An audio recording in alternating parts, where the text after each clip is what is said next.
Taigi 90 metų kovo 11-ąją paskelbta Lietuvos nepriklausomybė buvo tik faktas. Ir šią priklausomybę iš tikrųjų reikėjo įtvirtinti ir pripažinti. Todėl šitoje istorijoje sausio įvykiai iš tiesų vaidina ypatingą vaidmenį.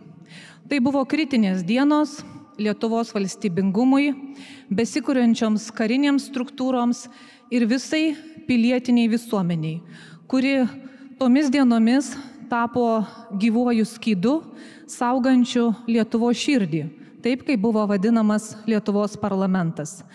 Taigi aš labai džiaugiuosi, kad iš tikrųjų šiandien pas mus susirinko tiesiogiai įvykiuose dalyvavę asmenys, kurie pasidalins tais prisiminimais ir įžvalgomis. Ir aš nežinau, ar galima įvardinti vienintelę priežastį, kuri lėmė, jog tas ginkluotas kumštis, kuris mums smogė, bet nesugebėjo mūsų sutraiškyti. Bet galvočiau, kad šiandienos pokalbio metu apie tai tikrai bus daug pakalbėta ir daug pasakyta.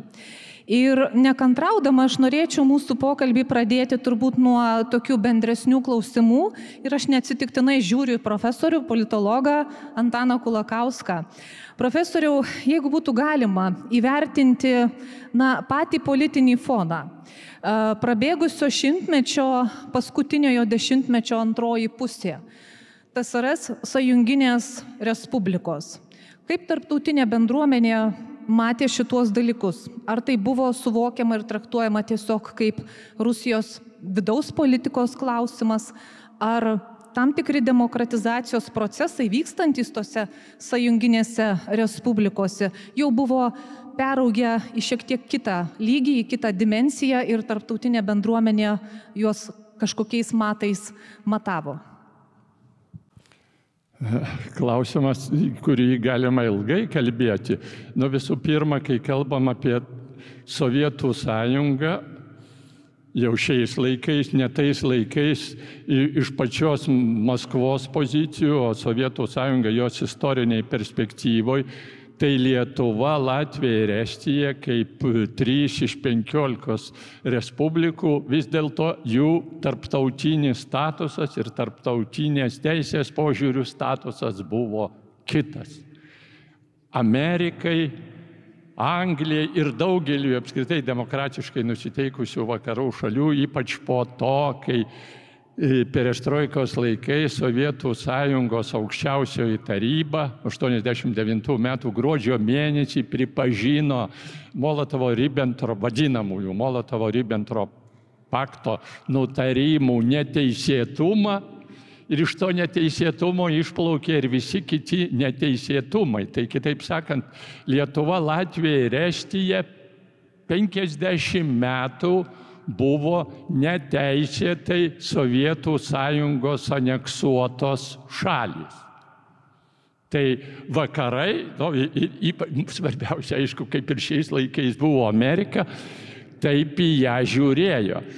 Bet, kaip žinia, Sovietų sąjunga, branduolinė valstybė, gerokai galingesnė negu dabartinė Rusija, su ją nesiskaityti negalėjo. Tai neteisėtumo nepanaikinsi vienu užmoju arba, jeigu pati Maskva nebent sutiktų.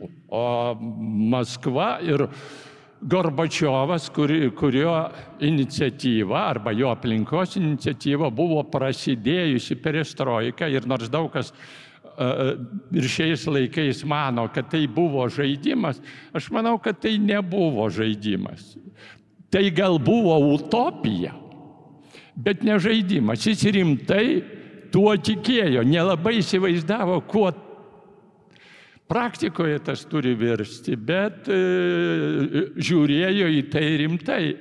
O tas rimtai tai buvo ir viešumas paskelbtas, glasnas rusiškai skambėjo tas žodis, demokratizacija. Ne demokratija, o demokratizacija, bet demokratizacija kaip kelias eiti link demokratijos. Tai yra kažkokio specifinio sovietinio režimo transformacijos iki demokratijų gali būti visokių. Tai tik to proceso dėka Lietuvoje, Latvijoje ir Estijoje atsirado tokie dalykai kaip Lietuvos sąjūdis, kitur liaudies frontai, pirmą kartą Sovietų sąjungoje masiniai opoziciniai judėjimai. Ir Lietuvoje, kaip žinia, iš pradžių rusiškai verčiamas buvo kaip sąjūdis, kaip čia sakyti, padėržkų perestroiki, kas rusiškai supranta.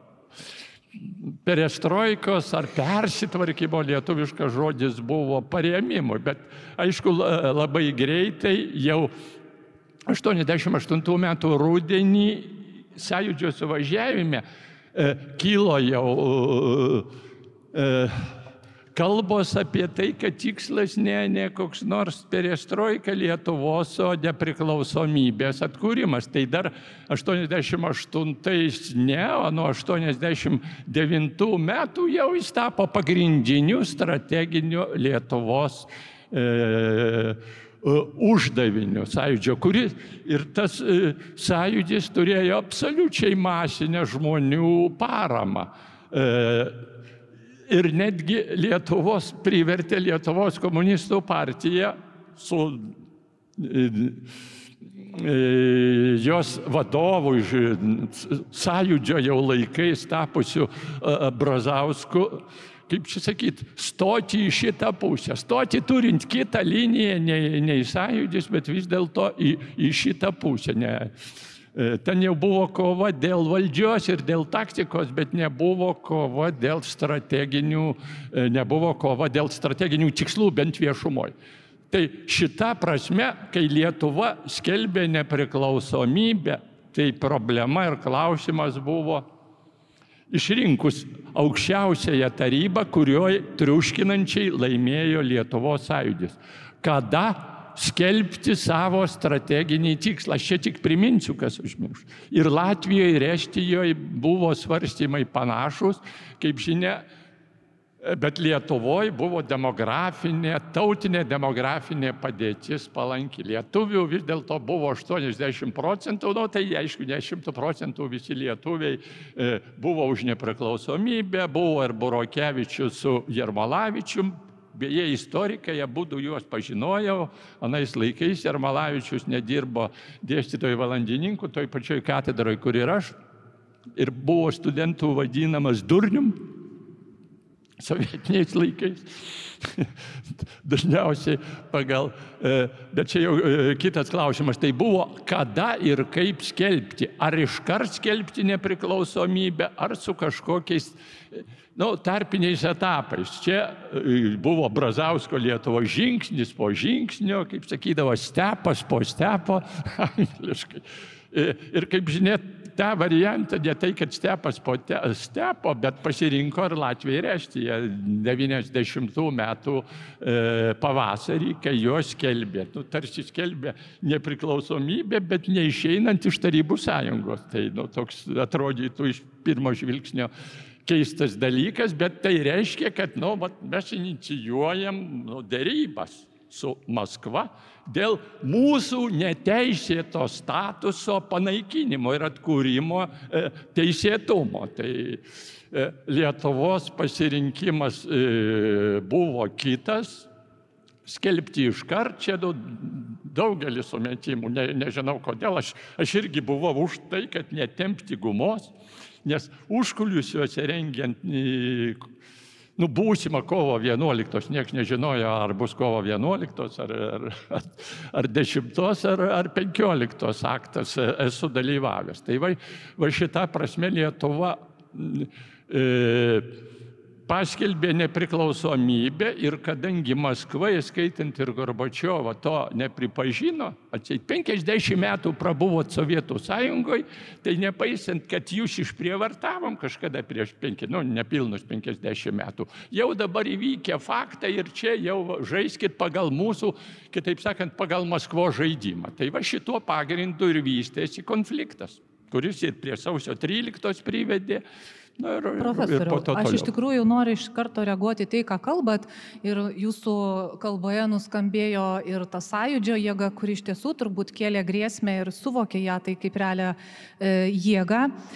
Mano klausimas būtų apie tai, ar tuometinė Lietuvos valdžia, turiuomenį jau nepriklausomos Lietuvos, nepriklausomybę paskelbusios Lietuvos valdžia, galėjo nuspėti arba numatyti sausio 13-osios įvykius. Šitas klausimas, nėra be pagrindo, nes žinoma, kad metai iki tol demokratinius taikius demonstracijas vaikė Azerbaidžiane, neapsieita be nekaltų žmonių kraujo. Dar prieš metus 89-aisiais Tbilisyje irgi ta pati metodika, sovietų kariškiai išeina prieš taikius demonstrantus ir prieš juos panaudoja smurtą. Be abejo, turbūt Lietuvos valdžia tuos dalykus matė. Ir ar buvo tai signalas, kad jeigu Lietuva toliau laikysis tos kietos profesoriaus Landsbergio laikomos politinės linijos, kad tokie įvykiai gali pasikartoti? Tai klausimas yra apie tai, ar buvo nuspėjimas, kad sausio 13 artėja? Tai čia, kadangi nuo kovo 11 iki sausio 13 pakankamai daug laiko to meto situacijoje, tai situacija keitėsi. Žinoma, kai buvo skelbiama kovo 11, tai slaptai daug kas matyt turėjo. Kita vertus, buvo kontaktai ir su Vašingtonu, ten netiesiogiai su Baltaisiais rūmais, bet vis dėlto Lozoraitis veikė kaip dar smetoninės Lietuvos atstovas, legalus atstovas Vašingtone, kuris su valstybės departamentu turėjo ryšį ir daug kas turėjo, kaip čia sakyti, vilčių, kad gal Amerika pasiryš pripažinti ir įkalbinti, ne iškart įkalbinti Gorbačiovą, kuris norėjo būti kartu su vakarais, sėdėti, kaip sakant, vienoj gretoj, pavyks įkalbinti, bet tik tiek, kad tas kalbinimas buvo labai panašus, kaip dabar parama Ukrainai vakarų. Šituo požiūriu situacija buvo tokia, jūs dabar derėkitės, o derėtis, visą laiką ragino derėtis. Kaip derėtis? Ir kaip žinia, galų gale vasarą 90 metų buvo kalbama apie tą moratoriumą, tik vėl jį skirtingai interpretavo ir viena ir kita pusė, ar sustabdomas kovo 11 aktas tarsi panaikinamas. Kaip žinia, galų gale baigėsi, kad jis nepanaikinamas, bet jo galiojimas sustabdomas. Kol vyks dėrybos ir su kokiom sąlygom įgyvendinamas dėrybos, dėl tas aktas taip Lietuva interpretavo, o Maskvoje, ko gero, buvo daugelis tų, kurie kaip padaryti, kad per šitas dėrybas jie niekur neišeitų. Aš čia jau savo prisiminimus iš vėlesnių 21 amžiaus pradžios dalyvavau tokioje jau nepriklausomos Lietuvos valdžios sudarytoje bendroje Lietuvos ir Rusijos istorikų komisijoje, dvišalėje istorikų komisijoje, ir ten teko bendrauti tame tarpe ir su buvusiais Gorbačiovo padėjėjais, patarėjais. Jie jau buvo nieks, ta prasme, jokios valdžios. Čia jau buvo Putino laikai, bet dar ankstyvieji laikai, kai dar tokie kontaktai buvo įmanomi. Ir atsimenu, Maskvoje, restorane sėdint, jau po diskusijų daug kas leisdavosi į tokias kalbas iš jų ir sakydavo, kad Gorbačiovas ko nesuprato, tai, kaip jie sakydavo, национального klausimo. Национального вопроса он не понимал до конца развала Советского Союза. Iki galo, kol Sovietų sąjunga nesubirėjo, jis to ir nesuprato. Galvojo, kad čia kažkokios ambicijos atsirado, čia Landsbergis Lietuvoje, kažkoks sąjūdis ir tai sąjūdis atseit normalus, bet Landsbergis įveda ne ten ir kiti dalykai. Ir čia reikia gal paspausti, tai jis spausti tiesiai negali, bet, laikėsi tokių pozicijų. Jie beje dar pridūrė, kad kažkur praėjus jau 10 metų, kai Gorbačiovas buvo tik pensininkas ir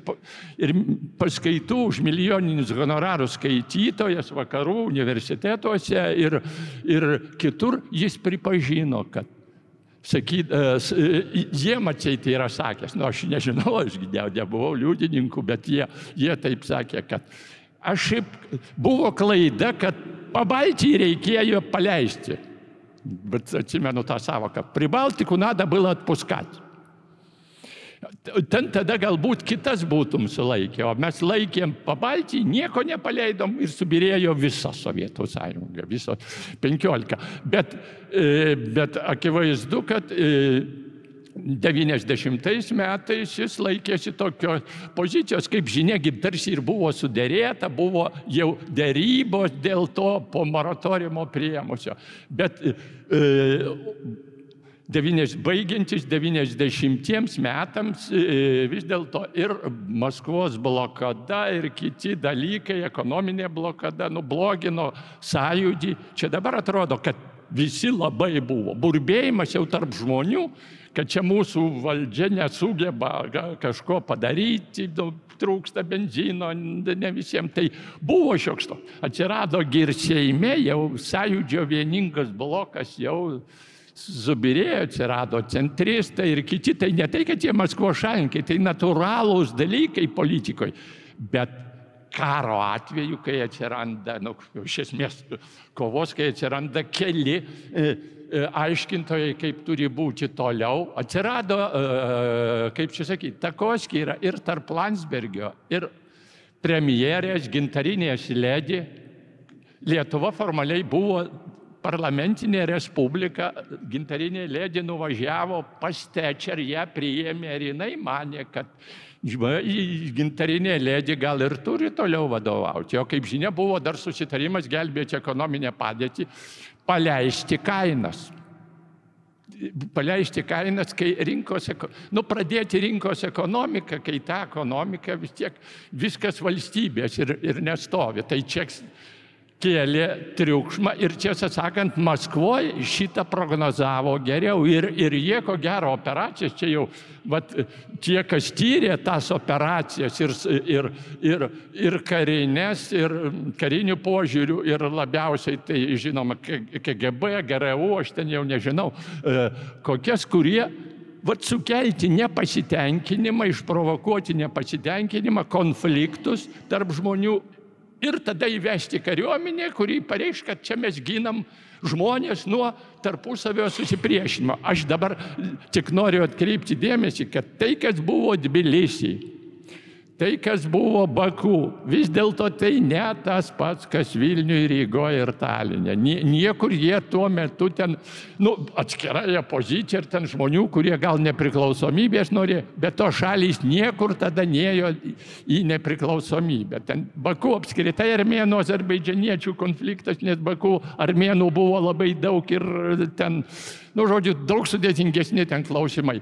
Sovietinė kariuomenė elgėsi, žinoma, brutaliai ir įžūliai, bet galvojo, kad galima taip paversti ir Lietuvoje. Ir scenarijaus pradžiagi ir buvo, kad sukurstyti tie, kurie prieš neva vos ne kai kas propagandą varydavo, kad sąjūdis aukščiausioj taryboje valdžią paėmė nacionalistai ir fašistai. Nacionalistas tada žodis buvo, apskritai vos ne keiksmažodis, sovietiniam ir dar Lietuvoje daug kas nesusigaudė, kad tai normalus žodis, kuris, tarptautinis terminas, kuris reiškia tautinis patriotas ir nieko daugiau. Jeigu labai trumpai, galbūt net dabar kreipčiausi poną Jankų, tai ką kalba profesorius, iš tikrųjų kainų pakėlimas, labai geras pretekstas kiršinti žmonės. Puikiai žinome, kad ir šiandien tokie sprendimai gali išaukti masių protestus ir surinkti tiesiog nepasitenkinimą. Aš tik priminsiu tom dienom, atsimenu į savo, kad kažkur tuo metu ir Antanas Terleckas, šiaip jau jie visai žemiečiai su Prunskiene, kaip sakant, skylė iš Viedos parapijos, sakė, kad eisim protestuoti. Kitaip sakant, šiuo atveju, nors tai buvo ne vienos Prunskienės, tai buvo Vilniaus Latvijos ir Estijos vyriausybių susitarimas, kaip ekonomiškai išeidinėti iš Sovietų sąjungos. Bet tai buvo politinė klaida, nes į Lietuvą visai kitaip žiūrėjo. Negalima buvo. Priimtas sprendimas, tegul lieka. Lietuva skelbė, kad atidedam šito sprendimo vykdymą, nes juo pasinaudos. Plika akimi buvo manoma. Tai aišku, bet politikoje visada veikia ir ambicijos. Ne tai, kad čia nusikaltimai arba kažkas ten Maskvai tarnavo. Ne, netikiu šito. Bet, ar Landsbergis ar aš, kas bus pirmas? Ir čia dėja kai kada ambicijos užgožė sveiką protą. Tai iš tiesų atsiremiant į tai, ką kalbėjo profesorius, ponė Jankau, o ką mes galėtume įvardinti tais pagrindiniais perversmo architektais? Ir apskritai, ar buvo koks nors rašytinis dokumentas, paliudijantis tiesiog rašto būdu to perversmo organizavimą Vilniuje?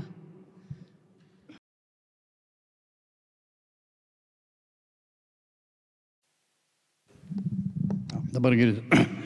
Mėlėjai, ir be rašto, bet raštų yra likę ir liudijimų, ir dokumentikos, kas numanomo perversmo organizatoriai, tai be abejo apsišaukėliai Lietuvos gelbėtojai tos partinės platformos, kaip čia pasakyti tiksliau, tai SKP, komunistų partijos senosios, LKP, taip. Platforma. Tai čia tos pavardės žinomas, pradedant Burokevičium, Jarmalavičium, Jonienė ir visais kitais. Ir to nacionalinio gelbėjimo komiteto, kuris jau 20 metais, čia profesorius labai gražiai priminė, įvairiausiais būdais jau dirva buvo paruošta jų. Ar būtų to kainų pakelimas, ar nebūtų, vis tiek neramumai kiltų ir tai įrodo tikrai dokumentai ir jų atsišaukimai ir kreipimaisi į Lietuvą.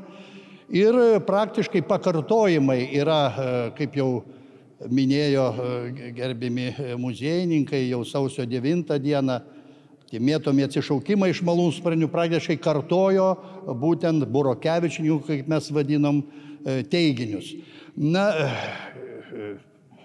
Tikėjomės tokių dalykų, ruošiamės. Štai džiaugiuosi, kad šioje salėje sėdi daug bendražygių. Lietuvos Šaulių sąjungos atkūrėjų ir Stasys Ignatavičius, iniciatyvinės grupės pirmininkas, 89 metais dar paskelbė apie Šaulių sąjungos atkūrimą ir 90 metais po kovo 11 akto, mes žinoma labai džiaugsmingai sutikom tai, bet noriu pabrėžti, kad jau buvo struktūra tam tikra Lietuvoje, Šaulių sąjungos būriai, rinktinės ir panašiai. Ir štai kalbant ir prisiminiau labai įstrigusią atmintin mums dar vieną auką, kaip ženklą, kad jų bus daugiau. Tai 90 metų balandžio mėnesį daugelio primiršto Stanislovo Žemaičio susideginimas Maskvoje. Tuomet šauliai kartu su kitais dalyvavo jo palaikų pagerbime Vilniaus arkikatedroje, po to sustojome ir Kauno karo muziejaus, jūsų muziejaus sodelėje. Čia buvo iškilmingi ir mišios iškilmingos, gedulingos ir mitingas. Nežinau, mums tai padarė didžiulį įspūdį. Tai parodė tą susitelkimą, susivienimą. Ta auka nereikšminga buvo, labai svarbi. Bet kas galėjo pagalvoti, kad jau po metų dar turėsime kitas aukas. Bet esmė tai sovietinės kariaunos atskleidė ypatingai sausio įvykiai, bet apie juos dar vėliau matyti, kad nenoriu. Tikrai taip. Ačiū labai. Ir turbūt dabar būtų pats metas pakalbinti kariuomenės profesionalus ir pakalbėti turbūt apie planus. Ir čia mano bus klausimas toksai sudėtinis iš dviejų dalių. Planai sovietų, kuriuos turėjo, ir po to būtinai norėsiu pakalbinti ir išgirsti jūsų vertinimus, ypatingai dalyvavusių tiesiogiai tose įvykiuose, kokie buvo Lietuvos gynybos planai.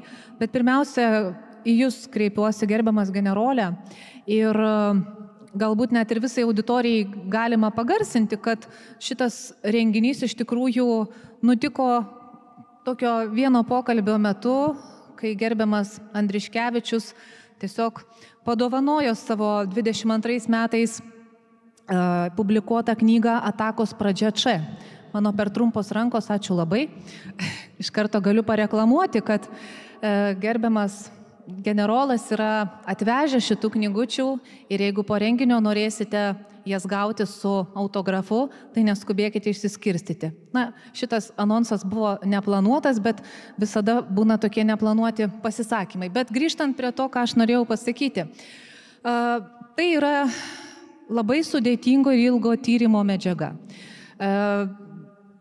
Pataisysite, jeigu aš klystu, 2012 metais buvote iškviestas į generalinę prokuratūrą kaip tikrai kariuomenės specialistas objektyviai vertinti tai, kas vyko 91 metų sausio 11-13 dienomis ir pateikti būtent iš karinės perspektyvos objektyves išvadas. Tai nenorėdama kalbėti to, ko neišmanau, aš labai norėčiau, kad jūs tiesiog galbūt ir visai auditorijai pagarsintumėt patį pavadinimą, ką reiškia ta koduotė čia, kaip jinai buvo aktyvuota tomis sausio dienomis. Ir labai būtų svarbu išgirsti, ar tyrimo metu jums buvo pateikta kokia nors nauja medžiaga, kuri iki tol niekaip nebuvo išviešinta viešai, visuomenė jos nežinojo, kažkokie slapti dokumentai ir kokios padarytos išvados, ką jūs šito tyrimo pabaigoje pateikėte kaip rezoliuciją. Iš tikrųjų, čia paliesta klausimas tos knygelės, aš ją pavadinau studija, jinai yra plonytė. Už tai, kad tikslas buvo parodyti ne tik tai gynėjus, bet ir puolėjus. Aš lenkiu žemai galvą prieš visus gynusius, bet man likimas lėmė tyrinėti puolėjus. Generalinės prokuratūros iškviestas, nežinau, čia gal Česlavas pakišo man puskiaulį, ar dar kažkas tai iš kolegų buvo iškviestas į generalinį prokuratūrą ir paprašytas dalyvauti tyrime tų veiksmų, kuriuos vykdė tarybinė kariuomenė 11-13 datomis. Didžiausi akcentai buvo skirti tiems objektams, kur žmonės padėjo savo galvas. Kitiems objektams buvo mažiau skirtas dėmesys. Iš tikrųjų, veiksmai apogėjų, kurių tapo sausio 13, vyko kelis mėnesius iki to. Juose daugiausiai dalyvavo pajėgos dislokuotos Lietuvoje, desantininkai. Prasidėjo šaukimas į Lietuvos kariuomenę, be prasidedantis šaukimas į Lietuvos kariuomenę, o svarbiausia erzinantis elementas buvo atsisakymas nuo tarnybos tarybiniai kariuomeniai. Kas vartė tų laikų dokumentus, jūs radote visą eilę tarybinių įstatymų ir dekretų prezidento Gorbačiovo, pasirašytų su pavadinimais apie kovą su nelegaliais ginkluotais junginiais, apie griaunamą veiklą, griaunant šaukimo sistemą tarybinę ir apie bendradarbiavimą vidaus reikalų ministerijos karinių dalinių su tarybinės kariuomenės daliniais ir panašių, kurie jau tempė, darė įtampą tam, kad prašant tos partijos, kuri buvo pavadinta per brūkšnelį ant platformos, galėtų gyvendinti už savo siekį įvesti prezidentinį valdymą arba bent jau atsiimti turtą, kuris buvo ale užgrobtas iš TSKP. Ir be abejo, jie vardino visus strateginius objektus. Kas yra strateginiai objektai taikos metu? Tai yra masinės informavimo priemonės, tai yra strateginiai objektai, kuriuos iš dalies jau buvo vietiniai desantininkai užėmę. Ir taip gimė mechanizmas, kuris buvo realizuotas sausio 13-ąją. Aš nežinau, kiek čia aš turėsiu laiko šitam pokalbiui, šitam pasisakymui, bet visą tą veiksmų sistemą aš pakankamai tuo metu žinojau. Už tai, kad nesigirdamas pasakysiu, kad aš buvau tarybiniai kariuomeniai ir būrio vadu, ir kuopos vadu, ir bataliono štabo viršininku. Aš baigiau karo mokyklą, aš baigiau Frunzės karo akademiją. Ir man tos visos kortų dalinimas ant stalo buvo pakankamai žinomas, nors aš buvau Lietuvos kariuomenės vadu. Ir jau buvau atsargoje. Tai va to likimo verčiamas, aš turėjau visą prieinamą medžiagą, kuri tapo nuosprendžiais, teismo nuosprendžiais. Komplikacijų su teismais buvo visą laiką. Pirmieji nuosprendžiai, pirmieji teismai bylą tai sausio 13-osios įvykių dalyviams, aš turiu omeny čia iš priešingos pusės, negynėjams, opolėjams. Buvo patikti kaltinimai, tame tarpe ir Burokevičiaus komandai. Įstatymai, kuriais vadovavosi Lietuva, įstatymai 68 metų baudžiamasis kodeksas, kuriuo vadovavosi Lietuva 1992 metais. Tų įstatymų pagrindų teismai negalėjo teisti tų, kurių nėra teismo salėje. Ir tik 2011 ir 2010 metais atsirado naujai Lietuvos Respublikos įstatymai, kurie suteikė teisę teisti nesant kaltinamųjų teisiamųjų salėje. Ir kaip jūs žinote, kad teisiamųjų salėje teisme sėdėjo 2 žmonės. Mėlis, tankistas, ir kitas tankistas Ivanovas. Visi kiti teismo salėje nesėdėjo, vykstant teismams. Mėlis, jie abu dabar nuteisti, Mėlis baigė savo bausmę atlikti, kadangi jisai sulaikytas buvo žymiai anksčiau, Kaliningrade gyveno, pakliuvo ant sienos, sulaikytas buvo. Tai ta atvirkštinė pusė yra išnagrinėta, aprašyta šitoj studijoje. Aš galėčiau pasakoti, bet gal mes privačiai tada kalbėsime su kažkuo, aš nenorėčiau visos auditorijos. Aš pasidalinsiu keliom knygelėm, kurios čia yra su jumis, pasivartyti, kad reikia perprasti, kaip veikia mechanizmai, pradedant nuo Gorbačiovo ir baigiant tuo kareiviu, kuris su lankstomo automato buože mušė moteris prie spaudos rūmų, prie bokšto, prie radio ir televizijos komiteto. Tai va, gyvenimas privertė mane studijuoti šitą klausimą. Tai jeigu paskiau kils klausimų, tai aš atsakysiu detaliau. Tai jeigu dar galima, aš tiesiog trumpai dar irgi iš tos klausimo perspektyvos, atsiprašau, paklausčiau tokį dalyką. Tai jūsų kaip profesionalo akimis žvelgiant, tarybų sąjungos jėgos struktūros, kaip jos buvo pasiruošusios sausio įvykiams? Vėlgi tas klausimas man natūraliai kyla dėl to, kad po įvykių prie televizijos bokšto, kai buvo pajudėta link parlamento, buvo atsitraukta. Ar tai kažkaip susijęs su rusų karinių pajėgų komplektacija? Buvo paskaičiuota, kad yra per mažai pajėgumų, kad nepavyks paimti, ar kažkokios kitos priežastys veikia?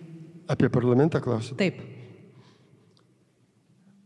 Suskaičiavus, grubiai pasakysiu, visas galvas, kurios dalyvavo aktyviuose puolamosiuose veiksmuose, susisumuoja apie 2 labai liesus batalionus. O ką reiškia liesas batalionas? Tiesiog. Liesi batalionai, tai yra tie batalionai, kurie nėra pilnai sukomplektuoti. Jeigu kopoje yra maždaug 100-110 žmonių, o joje yra 80-70, tai čia yra liesa kopa. Tai tokie patys liesos kopos buvo. Ir jeigu jūs skaitysit, vartysite tą knygelę, tai jūs rasite, kad, pavyzdžiui, oro desanto pajėgų vadas įsakė Pskovo divizijai pasiųsti į Vilnių 1 pulką. Tačiau divizijos vadas pasiskaičiavęs tas aktyvės galvas iš 2 pulkų surinko tuos liesus batalionus. Iš 2 pulkų surinko tuos liesus batalionus. Tai žiūrint į tą sudėtį tų kariškių, kurie dalyvavo puolant televizijos bokštą ir radio televizijos komitetą, jūs pamatysite mano namų darbų schemose, mano primityviose schemose, pamatysite, kad ten yra ir artileristai, ir ryšininkai, ir vos nevirėjai tarp puolančiųjų desantininkų. Tai rodo, kad ne pagrindinės pajėgos buvo skirtos šitoms operacijoms. Todėl darytina išvada, kad pulti parlamentą šitomis pajėgomis jie nerizikavo. Tuo labiau žinant, kad čia bus ginamasi. Kiek žinia, tai radijos ir televizijos komitetas ginamas buvo tik tai gyvų žmonių kūnais. Televizijos bokšte konstatuotas vienas šaulys, kuris prisipažino, kad jisai buvo skirtas ar tai saugoti, ar tai stebėti situaciją ir daugiau gynėjų nebuvo. Gynėjai buvo susitelkę mūsų valstybės širdyje, parlamente. Organizuoti žmonės buvo. Ir jie suprato, kad čia bus ginamasi, čia bus daug kraujo, galbūt ir iš puolančiųjų pusės. Ir aš manau, kad su tom pajėgom vargu ar buvo planuojama. Yra ir kitų versijų. Aš neturėjau galimybę studijuoti ir neturėjau reikalo studijuoti, kadangi mano misija buvo žinoti ir suskaičiuoti tuos žmonės, tuos pajėgumus, kurie aktyviai veikia. Jeigu būtų ten veikia, galbūt aš čia nebūčiau sėdėjęs ir būčiau buvęs tarp gynėjų. Ačiū labai. Tai aš jau dabar žvelgiu į generolą Česlovą Jezerską ir būtinai noriu paklausti tuomet apie lietuvių turėtus gynybos planus. Jeigu truputėlį praskleisti tokio klausimo kontekstą, tai man vėlgi kaip pilietiai, natūraliai klostosi toksai klausimas, todėl, kad, kaip žinome, buvo palaikoma būtent taikaus pasipriešinimo idėja ir profesoriaus Landsbergio kalbose, kurios palaikė tuo meto visuomenę, nuolat buvo kalbama apie tai, kad būkime tuo gyvuoju skydu, kad dainomis nugalėkime tą priešą. Bet puikiai žinome, kad parlamente užsidarę vyrai buvo ginkluoti. Galbūt galėsit net ir įvardinti, kokia tai buvo ginkluotė savanorių ir su turima ginkluotė, kiek savanoriai realiai galėjo priešintis, jeigu parlamento rūmai būtų šturmu paimti. Ir turbūt tas klausimas būtent rūpėtų apie planą, organizuotą planą. Ar buvo paruoštas, kai prasidėjo visi neramumai, jedinstvo mitingas, 8 dieną, 9 dieną, jautėsi, kad ta situacija kaista, kad temperatūra kyla. Ar buvo tuo metu turėtas konkretus gynybos planas, ką ir kaip ginsime, strategija ir taktika ir kažkokie prioritetai? Suprantu, kad turbūt prioritetas yra parlamento rūmai, bet vis tiek galbūt kažkokia buvo schema. Gal galėtumėt pasidalinti savo prisiminimais? Kada mane pakvietėte į šitą susitikimą, aš daugiau galvoju, kad čia bus akcentas šitai knygai, šitai analizai iš kitos pusės. Mano mėly bičiuliai bendražygiai, kurie čia sėdi, ką jam aš galiu pasakyti apie sausio įvykius, kada mes visi kartu ten buvom, kada mes visi kartu dalyvavom, jo labiau, kad aš buvau krašto apsaugos departamento darbuotojas, aš privalėjau tenai būti. Ir jeigu taip pilnai papasakoti, tai gal ir tada reikėtų ir pasakyti, ar mes laukiam tos atakos, ar kaip mes ruošiamės. Tai aš galiu jums pasakyti, kad mes jau gruodžio mėnesį žinojom, kad kažkas turi įvykti. Nes krašto apsaugos departamento direktorius Butkevičius, jisai labai gerai būdavo informuotas. Labai gerai informuotas būdavo apie įvykius, apie judėjimą sovietų kariuomenė ten šiaurės miestelį. Ir gruodžio mėnesį jisai buvo jau reorganizuotas krašto apsaugos departamentas į karo meto departamentą. Gruodžio mėnesį. Tai reiškia, kad krašto apsaugos departamente struktūros pasikeitė.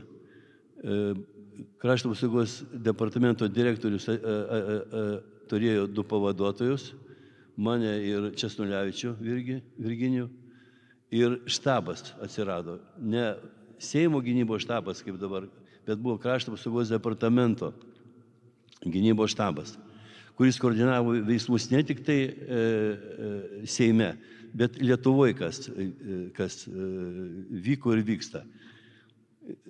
Tai, na, sakykime, Kaunas. Kaune irgi reikėjo būti pasiruošusiam visokiam netikėtiem įvykiam. Tai buvo paskirtas gynybai Vilkelis Virgis. Ten Klaipėdoje Cirilis, ten Panevėžy. Vienu žodžiu, jie atvažiuodavo į Vilnių kartu su Stralecku Vitalijum, ten atsiveždavo žmonės. Bet Straleckai, pavyzdžiui, Vitalijui buvo pasakyta, tu būni aukščiausiai taryboje, o Virgis Vilkelis Kaune. Tai štabas koordinavo tuos visus veiksmus. Ir lygiai taip pat į tuos planus, kaip jūs sakėt, tuos gynybinius. Tai tas štabas turėjo koordinuoti ir ten buvo šauliai nuo upės pusės, ten buvo afganų būrys, kaip mes juos vadinom, tenais buvo dar ir kitos grupės buvo, tai tos pačios policijos buvo ten viena grupė. Na, aišku, daugiau buvo tokia kaip informacija rinkti, kuri paskui sausio 13 byloje labai pravertė, nes policininkai irgi labai daug, faktiškai jų surinkta medžiaga sausio 13 byla yra dauguma ten ir video, ir audio medžiaga.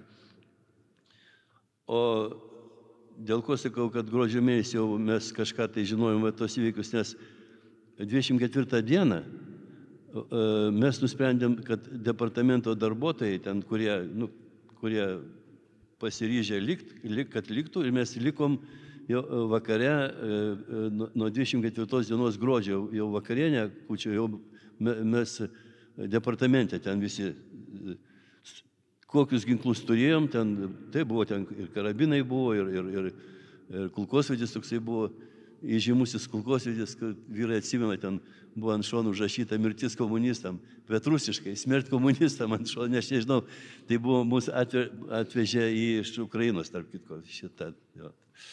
Tai mes jau tada, aš nežinau, kaip tai būtų buvę, jeigu būtų atakavę tada departamentą mūsų. Neįsivaizduojam, aišku, mes būtume gynėmės, nes jeigu mes pasiryžom ir likom tenai, bet atakavo departamentą sausio 11 dieną. Ir tada buvo likę du buvo likę tada budė Lytinas Rimas, kuris tada sumušė ir buvo, nes jisai bengiklis, jisai tada buvo bengiklis, grinai jisai budėjo departamente kaip ir buvo Richardas Pocius, kuriam dar gruodžio mėnesį, tada, kai mes buvom susitikę, mes buvom pasakę, kad jo reikalas, jauniausias buvo tada, jo reikalas įsaugo departamento vėliavą. O štai tavo vėliava ir tu ją turi įsaugoti. Ir jisai ją išsaugojo, jisai tada, kada atakavo tą departamentą, tai jisai tą vėliavą išsaugojo, bet dėl tų tikslų ir uždavinių puolant. Tai dėl ko paminėjau štabą. Tai koordinacija buvo, kur kartais ne visai vykusiai pavykdavo suderinti, nes ir kada žinojom, kad gali atakuoti aukščiausią tarybą, tai buvo parašyta, turėjo būti organizuota išeita ir turėjo kautis lauke. Nes mano, tiem, kuriem aš vadovavau, dauguma pozicijų buvo kautis sutikti priešą lauke, nes jeigu visi bus viduj aukščiausiai taryboje, ten 1000 ar daugiau, čia ne pilis, žinai, kada atakuodavo ten su ietim ir ten buvo nebaigtos statybos, ten buvo prie upės, vienu žodžiu, prieigose, mes prieš artimos ir tolimos prieigos mes buvom pasiruošę jį sutikti lauke. Bet aišku, mums žmonės labai dar maišė, nes labai daug žmonių buvo. Ir ta koordinacija, jinai tokia, buvo pradžia, nebuvo jinai gal kartais ir vykus, nes kada žmonės, kada paprašėme išeiti iš aukščiausios tarybos, nes kaip Butkevičius nusprendė, kad sako, ar jeigu atakuos aukščiausią tarybą, tai nėra tokio objekto tai kariuomenės vietų, kad išsaugot objektą. Jiem paimt objektą reikia. Groznė parodė šturmas jų irgi, tas jų, kaip aukščiausia taryba mūsų, ten tik sienos liko, ten faktiškai. Tai lauke tas pasipriešinimas ir sutikimas priešo, jisai buvo gerai ten mūsų sumastytas, bet tik tai, sakau, nebuvo išpildymas. Ir kada vyrai išėjo, tai, žinot, išėjo, grįžo, negrįžo, daug tokių buvo, nesusipratimų daug buvo. Bet, ką noriu pasakyti, daugumas tų visų artimos tolimos prieigos buvo ne pačiam viduj, bet buvo už ten prie tilto, po tilto buvo ten, na ir buvo 2 mašinos su sprogmenim, pavardėm nesakysiu, bet viena mašina su sprogmenim buvo Juozas ir Artūras, tenais buvo, ten 100 kitas kilas, ten buvo tų sprogmenų. Ir jie turėjo taip, jeigu atakuoja mūsų aukščiausia, jeigu mūsų atakuoja, tai jie žinojo, kur nuvažiuoti ir pakelti į orą namą vieną. Kita mašina buvo su Pranas ir Vaclovas, kitoje mašinoje sėdėjo, jie žinojo kitą namą, kur nuvažiuoti ir į orą pakelti. O tam visam Jozas, mūsų bumbum, mes jį vadimom, bumbum, jisai buvo paruošęs tuos, mums čia išminuotojų pravardė tokia, Jozas Braškėtis, žinau. Tai jisai buvo paruošęs. Dabar mes dar kol kas kitą kartą ir nekalbam apie tai, nes, žinau, dabar kaip tie įvykiai visokie, tai, bet buvo taip, atakoja mus, mes irgi tada tenais keliam į orą tos 2 namus. Tai va, tai tokia, o taip, tai ką? O tai dar tik norėčiau pasitikslinti, kai Krašto apsaugos departamento pastatą paėmė, minėjot, kad tuo metu buvo tik 2 gynėjai viduj, teisingai? Kai paėmė Krašto apsaugos departamento pastatą, minėjot, kad tuo metu tenai buvo tik 2 gynėjai, tai praktiškai buvo neįmanoma apsiginti, o dėl kokių priežasčių?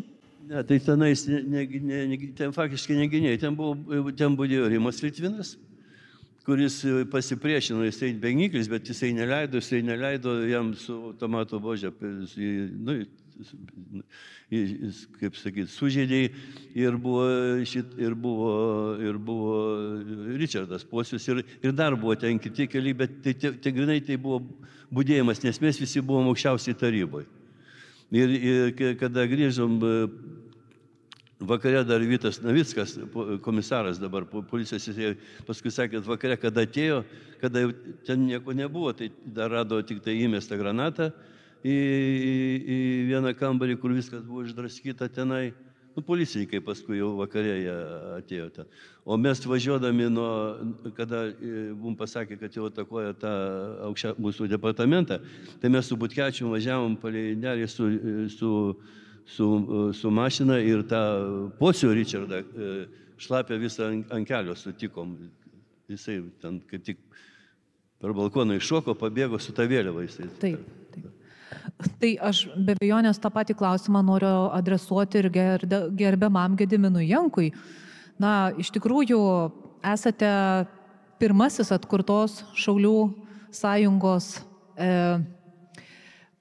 vadas ir sausio įvykių metu, pataisysite vėlgi, jeigu aš netiksliai vardinsiu, buvote Antrųjų rūmų gynimo štabo komendantas, vėlgi tiesiog iš vidaus matėte tos dalykus, tai galbūt ir jūs galėtumėt pasidalinti tais prisiminimais, kaip atrodė tas gynimas iš vidaus ir su kokiais iššūkiais susidūrėte ir apskritai kokios emocijos ir nuotaikos buvo.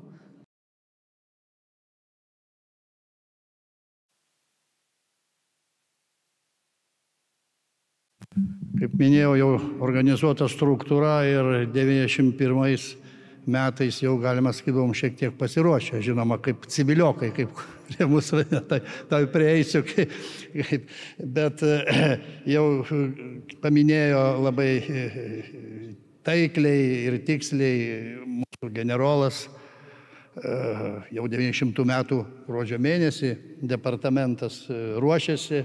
Tas pas ir Šaulių sąjunga turėjo duomenų ir žinių, kad čia kažkas vyksta, buvo siuntinėti mūsų aplinkraščiai visoms rinktinėms, kurios buvo susikūrusios Lietuvoje. Na, jau sausio 8 dieną, kai prasidėjo tie neramumai ir mitingai, apie kuriuos labai papasakojote išsamei prie aukščiausiosios tarybos, tai jau šauliai gavo nurodymą per kurjerius vykti organizuotai su vadovybė prie aukščiausiosios tarybos rūmų. Tai noriu pasakyti, dar tokio patologinės neapykantos seniai neteko matyti, ką išdarinėjo jedinsvininkai susirinkę. Tai aš paminėjau garbusis profesorius Terlecką, Prunskienė, viskas gerai, bet jis tam mitingė taip pat dalyvavo, kuria prasme kreipėsi į tos jedinsvininkus, aiškinamas, kad jie žygiuotų namo ir negadintų Lietuvos demokratėjimo ir valstybingumo ir taip toliau. Na ir kažkas stumtelėjo ir mane su ta paradinė uniforma užsiropšti ir šnekėti. Mėlėjai, įdyti namo ir ką tai, žinai, tai buvo, scena tokia įtempta, kadangi minia tikrai buvo įtūžusi ir, kaip žinote, veržėsi ir aukščiausia taryba ir ten čiurkšlėmis pagaliau buvo išmušti keli. Bet dėl paties vidaus ir daug labai susirinko žmonių savanorių. Jos paskirsit reikėjo. Ir iš kartas gynybos štabas, kurį minėjot, buvom kooptuoti mes, aš su garbiuoju mūsų broliu Stasiu Ignatavičiumi tą štabą ir nuolat buvo koordinavimas, kalbos, informacija iš šiaurės miestelio, iš kitų miestų, kas darosi, kur juda. Tie daliniai, kaip vadinom tada, okupacinės kariuomenės. Svarbiausia, kad reikėjo paskirstyti tos susirinkusius žmonės ir šauliai, kurie jau vis tik buvo gavę nurodymą atvykti su turimais ginklais, o jų buvo įvairiausių, pradedant smulkaus kalibro, medžiokliniais šautuvais, abriezais, kaip mes vadinam, ir koks Brno kulkosvaidis buvo veikiantis prieškario ir kita tokia ginkluotė, su kuria mes jau vykom ir kai atvažiuodavo kiti šauliai iš kitų miestų, jau taip pat atsiveždavo kažką. Tai tas paskirstimas mūsų praėjo labai sklandžiai, iš karto mūsų į antrą korpusą ir užimti gynimosi pozicijas ir prasidėjo tie darbai, Korėna. Tai tokie įtempti darbai. Tai konsultavo mūsų garbusis generolas, nuolat prižiūrėjo. Norit pridėti, prašau. Ne, tai kad čia galėčiau tik papildyti, kad šauliai buvo organizuota struktūra viena iš pirmų, tai čia ir kas dar labai svarbu, jie buvo su uniformom. Uniforma vis tik tai ženklai, trispalvė ir jie iš tos pusės, nuo Neries pusės, kada buvo tikrai atrodė tikrai gerai ir įspūdingai, koviškai. Ir dar ir kita struktūra organizuota, tai buvo pasieniečiai, kurie patys pirmi perėmė visą tą aukščiausios tarybos ir ministrų tarybos, kur dabar yra Užsienio reikalų ministerija, ten buvo ministrų taryba, jie perėmė visus jie pradėjo ten saugoti. O mes paskui mokomasis junginys perėmė iš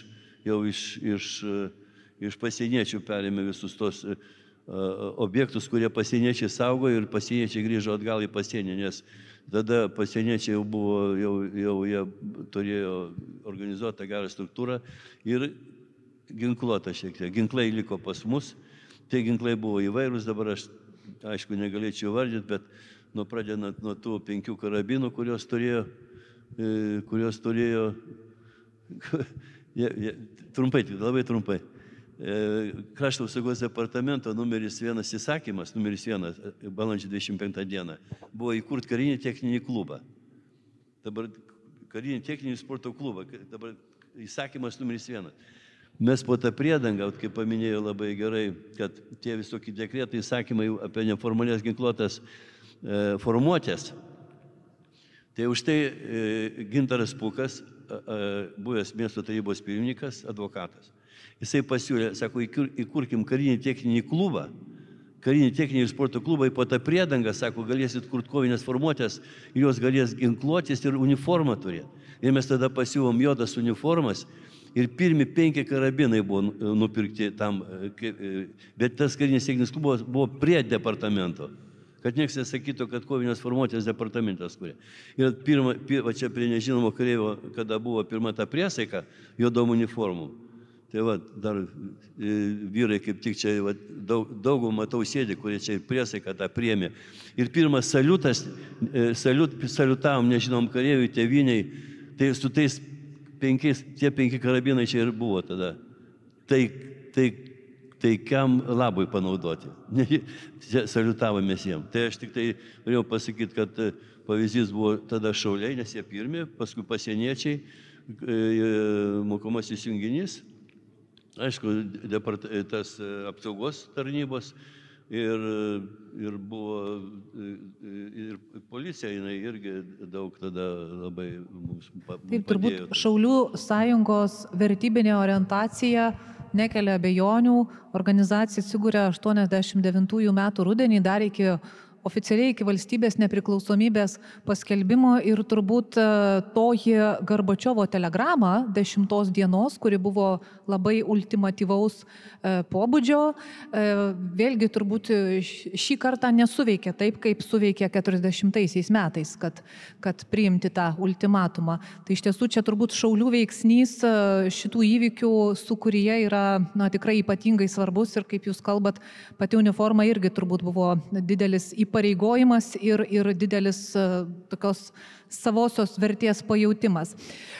Dar turėčiau tikrai daug klausimų ir nežinau, kiek dar mes turime laiko, bet manau, kad tas klausimas vėlgi turėtų būti užduotas.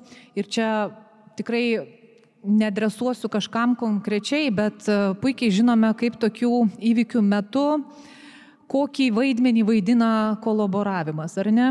Ir čia aš jau nekalbu apie minę, apie jedinstvininkus, kas buvo akivaizdu, apie sąjunginio pavaldumo įmonių darbininkus, kurie irgi turėjo tapti tuo pretekstu sukelti sumaištį. Aš norėčiau paklausti, ar kas nors yra žinoma apie kolaboravusius asmenis pačių pastatų viduje. Pavyzdžiui, kai buvo paimtas televizijos bokštas, radio ir televizijos stotis, ar yra kažkokių duomenų apie tuos, kurie atidarė duris, įsileido, ar yra pagrindas apie tai kalbėti? Kas galėtumėt pakomentuoti?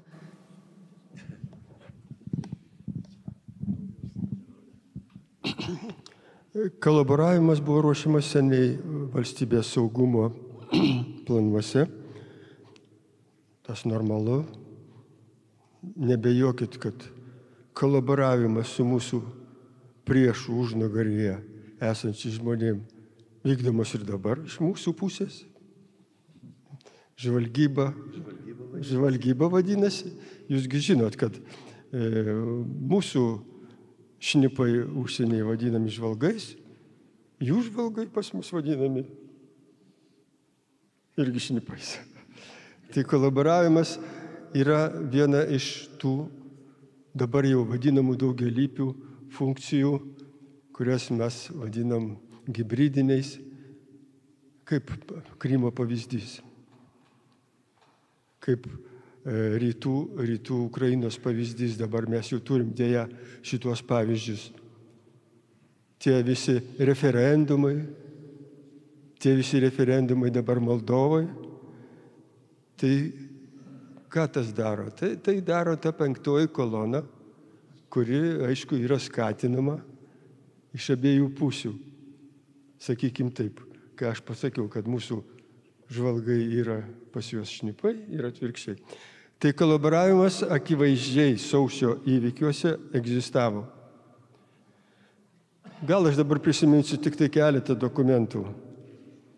Va šitoj knygelėje, kuri guli pas kolegą priešais, yra viena schema, kuri buvo rasta televizijos bokšto administraciniam pastate. Ir iš čia yra gimęs pavadinimas šitos knygelės čia, operacijos pradžia čia. Už tai, kad ten pagal tarybinius įstatymus, pagal tarybinius statutus puolimas būdavo įvardinamas raidė čia, o veiksmai skaičiuojama čia minus arba čia plius. Tai yra, jeigu jau detalizuojant kai kurias dalykus, tai išvažiavimas iš šiaurės miestelio atakuoti tuos objektus buvo skaičiuojamas čia minus. Pavyzdžiui, čia minus 30 minučių. Turint omeny, kad po 30 minučių tu turi būti prie savo atakos objekto. O čia plius yra tai, per kiek laiko nuo tos čia juostos atakos pradžios tu turi vykdyti tą užduotį, kuri tau skirta. Tai vat knygelės pavadinimas čia ir yra tas, kad toj schemai, kuri rasta kaip kolaboravimo liudininkas, buvo nupiešta tiesiog televizijos bokšto puolimo detalės su raidėmis čia plius ir čia minus. Puikiai prisiminate turbūt kadrus iš radijo ir televizijos, kai specpajėgos arba Alfa eina koridorium mūsų operatorės link. Ir priekyje, jeigu labai panagrinėtumėt tuos kadrus, o aš juos pjausčiau tą filmuką gabaliukais, eina žmogus kamufliuotai apsirengęs, bet be ginklo. Reiškia, buvo vedlys. Jeigu kitas nuotraukas pasižiūrėtumėt, labai konkrečiai prie radio ir televizijos, viename iš filmų matosi ponas su skrybele, su ilgu gražiu paltu, einantis už tankų į tą įėjimą, kuris, kaip čia pasakyti, dabar yra iš dešinės, aš net nežinau to pastato pavadinimą. Paskiau su raudonais raiščiais autobusas atvažiuoja prie radio ir televizijos su žmonėmis. Tai liudija tiesiog dokumentai, kad kolaboravimas egzistavo. Jeigu tų liudijimų ir nebūtų, mes turime būti pasiruošę tam, kad kolaboravimas egzistuoja abiejose pusėse. Mes turime žinoti tai, kad jis egzistuoja. Tai gal tiek. Ačiū labai. Generolas irgi dar šituo klausimu norėtų kažką pridėti. Norėčiau tik pasakyti, kad dėl to čia laikas sovietų kariuomenė visą laiką Maskvos laikų visas atakas pradėdavo, sakykime, ar Afrika, ar ten, bet vremia čia, sakykime, kaip generolas gerai pasakė, ir tas vremia čia, sakykime, Lietuvoje 2 valandos skiriasi. 2 valandos. Tai jeigu tie autobusai atvažiavo, tokia ta teorija yra sąmokslo, kad tie vremia čia, jeigu pas mus, sakykime, ten 2 valandos skiriasi, tai tie su raudonais raikščiais, kur atvažiavo prie bokšto, jie pavėlavo 2 valandas. Nu, tokia teorija savo, nu, sakykim. Šitas klausimas kaip tik buvo mano sąraše, tai jūs tą dabar, jeigu jau pradėjot, tai dabar ir pakomentuokit. Man, pažiūrėjau, patinka šitą, kad jie pavėlino, nes jie Maskvos laikų operaciją vėmė čia, plus ten kažkiek tai, ne? Na, bet aš dar norėčiau tik tai pasakyti kitą gal dalyką dėl to kolaboravimo. Labai mes tą turėjom mintyse, kad kaip, nes Landsbergis, kiek aš pas Landsbergis pasikviesdavau, vat jau ten, kada po tų aukų, sakydavau, viską daryk, kad nebūtų provokacijų, kad išsaugot žmonės, kad žmonės nežūtų. Vat gali Gediminas patvirtinti, kad tai buvo mūsų vienas iš pagrindinių tikslų, kad provokacijų nebūtų. Ir nes aukščiausiai tarybui ten ir kinklai, ir kuros, ir ten galėjo, tikrai, ačiū aukščiausia, mes tikrai išvengėm tų provokacijų. Per tiek laiko, kol nenušovėm ne vieno to sovietinio kario galų gale, nes juk labai norėjusi, įsivaizduokit, dabar degina namelius pasienį. Ir iš kitos pusės OMONas. 38 tie amonininkai, bet jie priklausė, jau jie priklausė sovietų kariuomenės tam garnizonui, tai jau jie ne milicija buvo šitas. Ten norėjusi labai su jais, bet vis tiek mes susitvarkėm, susivaldėm, matau čia vyrų sėdinčių, kuriem tik tai duok, tik leisk, tik būtume... Bet išvengiam provokacijų, kai Landsbergis pasakė taip, sako, jūs, gerai kažką, jūs, sako, jūs kariai, jūs įsisuksit, o sako, civiliai žmonės. Taip, kad tų provokacijų išvengiam, o provokatorių, aišku, buvo, ir tų kolaboravusių, aišku, buvo, ir manau, kad jų ir liko. Tikrai taip. Gediminai, jūs prašau, žinoma. Labai trumpai papildant, taip, Landsbergio priesako, to, kuris nekartą šalia generolo mums įdiegė tiesiog vengti ir šito laikėme šventais. Prisimenu sausio 13 naktį, trumpai, kai tam mirtingų kemelį, kai mes reikiavom su ginklais, ir staiga dabar neminėsiu jo pavardės, mažo, kaip tai vadina, smulkaus kalibro, mažo kalibro, taip pradėjo piškinti orą ir šaukti mus, pripažino Kanada. Nu, nesvarbu, kažkas pripažino. Kai jau mes žinojame apie aukas ir čia jau toj puls ir minė aplinkų liuliuoja, tie vartai daryti, o jūs klikia. Tai va, spontaniškai iškart prieš akis Landsbergio žodžiai sakiau, suimkit jūs tą niekšą, nes vienai provokacija. Tai čia tai, bet jo nesuimėm, jis kažkaip paspruko su savo berdanka. Bet dar vienas dalykas. Pas mus išėjimas buvo vienintelis, kaip paminėjo generolas, į Neries pusę per tą vadinamą mirtininkų kemelį. Ten būdėjo nuolat ginkluotų šaulių postas, labai tvirtas, rimtas, vadovaujamas Antano Sirtauto adjutanto mūsų generolo. Ir aš pasakysiu tarai, kolaboravimas, viskas čia labai teisingai, bet mes įtarinėjom ir manau nebereikalo kai kuriuos esančius aukščiausioje taryboje. Ne tai, kad kolaboravo, bet tiesiog išdavystėm. Nes... O galėtumėte įvardinti? Ne, negaliu įvardinti.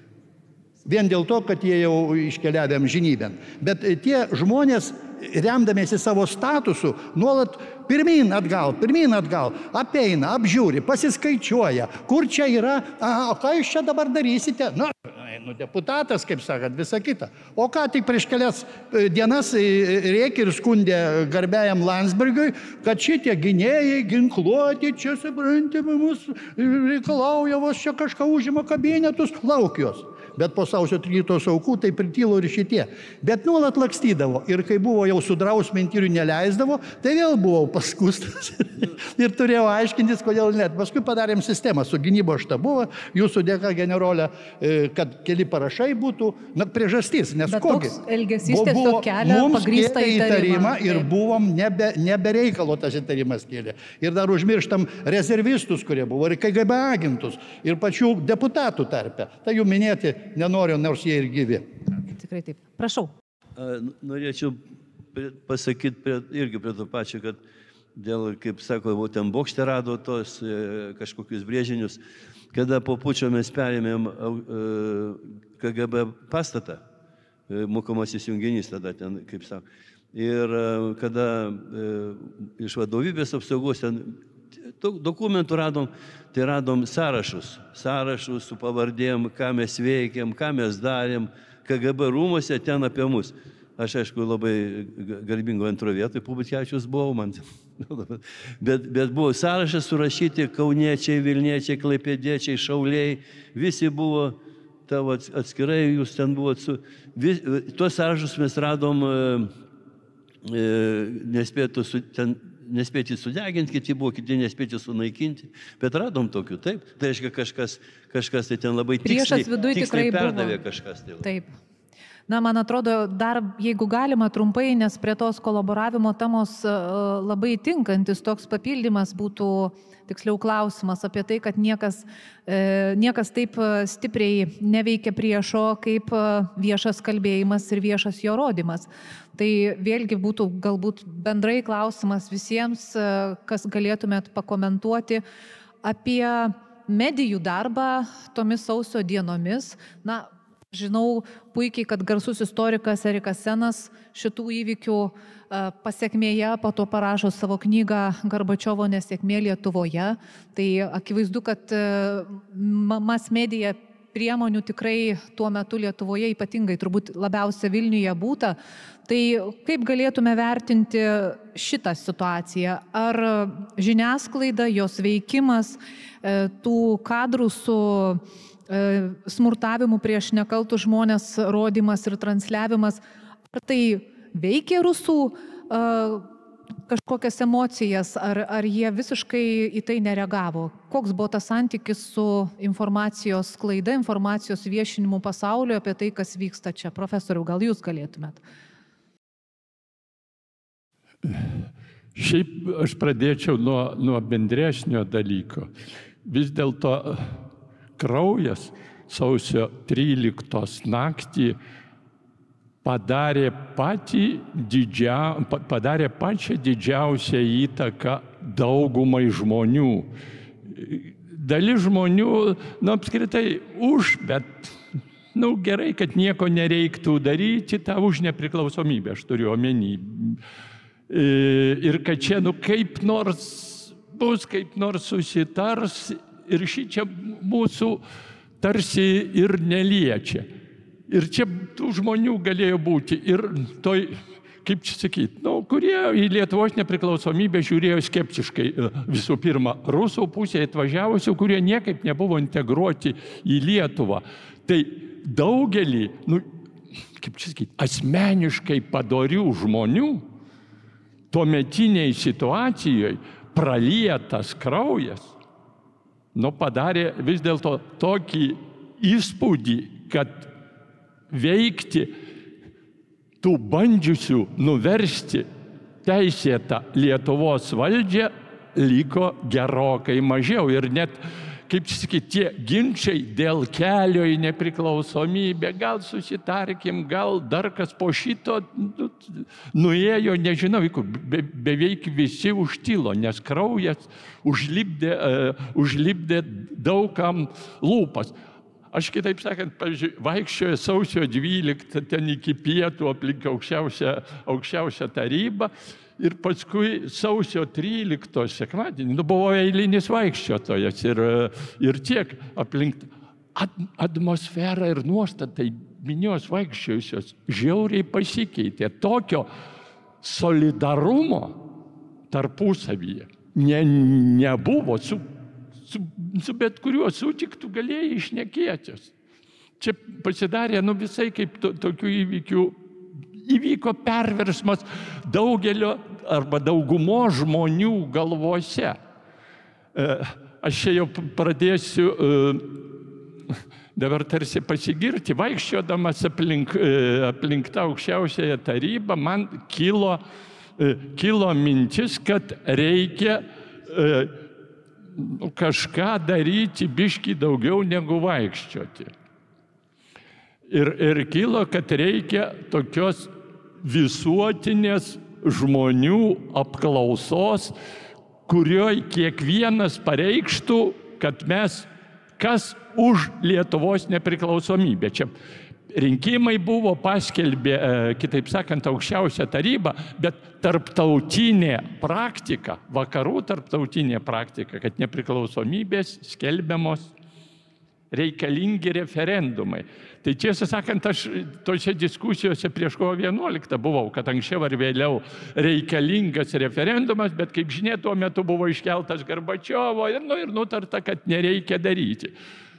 Tada vaikščiojant pasidalinau tokia mintimi, kad kažką, jeigu aukščiausia taryba, sąjūdis veikia. Sąjūdis gali inicijuoti visuotinę žmonių apklausą ir pasidalinau, tuo metu amžinatilsį dabar Liudvikas Jakimavičius, su kuriuo vaikščiojom ten aplink parlamentą. Sako, gera mintis, jis, kaip žinot, rašytojas, tada Šiepos teatro ten buvo, žinoma, asmenybė, sakome, einam į sąjūdžio, jau čia prie katedros aikštės, Juozas Tumelis, tuometinis sąjūdžio pirmininkas, šiaip kolega ir geras draugas. Sako, gera idėja, bet reikia surašyti čia, kaip kažkur. Tada nuėjom į istorijos fakultetą, Bumblausko kabinete patys surašėm ir nuvažiavom į teismo institutą, pas teismo instituto direktorių, būsimą pirmąjį konstitucinio teismo pirmininką, tuo metu jis šiaip buvo tik direktorius, Stačiokas, surašėm raštą ir kitos dienos vakare buvo sąjūdžio Seimo tarybos posėdis, tą raštą, svarstėm, kad reikia. Sąjūdžio Seimo taryba, pasidalino per pusę sumą. Vieni už, kad mes užbėgsim į priekį aukščiausiai tarybai, su kažkokiam iniciatyvom nereikalingom ir taip toliau. Ir Tumelis baigė, kaip visada, išmintingą mintim. Sako, gerai, jau beje, ta diena buvo, kai jau buvo sporto rūmose pašarvotos aukos. Sako, gerai, baigiam ginčytis ir nepersipjovėm, einam pastovėti garbės sargybai, 9 valandą buvo, o aš paskambinsiu Landsbergiui ir paklausiu, reikia ar nereikia. Tuo ir baigėsi ta mūsų iniciatyva, bet sausio 16 išgirdau, kad aukščiausios tarybos prezidiumas paskelbė, kad bus ne referendumas, kaip ten, jau dabar neatsimenu, kitaip vadinama. Tai galimas daiktas, kad čia nebūtinai nuo šito skambučio prasidėjo idėja, bet atėjo reikalas, atėjo minė, kad dabar nebus taip, kad ten 50 ar 60%, kad čia dabar surinksim iki 90% pritarenčių. Aš jau dabar žinau, kad tuo metu buvo į Vilnių atvažiavo iš Rygos Hanibalsonas, Islandijos užsienio reikalų ministro brolis, jis buvo Osle, o prieš tai Rygoje ir atvažiavo specialiai.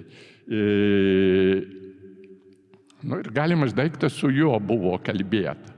Ir kaip žinia, vasario 9 dieną, kai referendumas, plebiscitas, ar kaip čia, visuotinė apklausa įvyko, nubalsavo, nieks neatkreipė. Sausio 11 Islandija pirmoji pripažino Lietuvos nepriklausomybę. Ir vėl nieks nesuka galvos, remdamiesi kovo 11 aktu ir vasario 9 dienos visuotinės apklausos rezultatais, tarptautinį. Paskui jau vėliau ten Moldova, dabartinė būdama Sovietinė Respublika, irgi pripažino Lietuvos nepriklausomybę. Moldavijos TSR aukščiausioji taryba. Sovietų sąjungos jau dezintegracijos procesas pabirėjo. Tai čia tokio bendro susitelkimo, kur atrodė, kokiu keliu eiti link nepriklausomybės po sausio įvykių tarsi neliko. Ir čia ta prasme pergalė buvo, pergalė negalutinė, kaip žinia, bet kad puolančioji pusė nelaimėjo. O iš esmės pralaimėjo, toliau buvo bandoma jau tik tai, kaip sakant, visoje Sovietų sąjungoje keisti valdžią, tas pučias drebančiam rankom visų, kai jau nuėjo. Tai čia, kaip sakant, bet tokie dalykai ir pati atmosfera po to budėjimai tie, nieks vis tiek nežinojo, ar dar neatsiras, puls, nepuls, ypač paprasti žmonės ir iniciatyvos, kad aplink aukščiausiąją tarybą žmonių ir po mėnesio būdavo, ten niekada nebuvo tuščia. Ir jeigu kas nors greitai kreiptųsi, tai sueitų vėl minios. Ir noriu pasakyti, kad pačia bendriausia prasme vis dėlto epocha buvo kitokia nei dabar, kur grįžom į karo paradigmos pasaulį. Tuo metu vis dėlto buvo. Karo veiksmai buvo, žmonės buvo žudomi, bet gyvenom taikos paradigmoje. Kiekvienas įvykis buvo nesmagus. Ko gero, Gorbačiovas perversmininkam, jeigu padarysi tyliai, nedidelėm aukom, tai gausit po ordiną.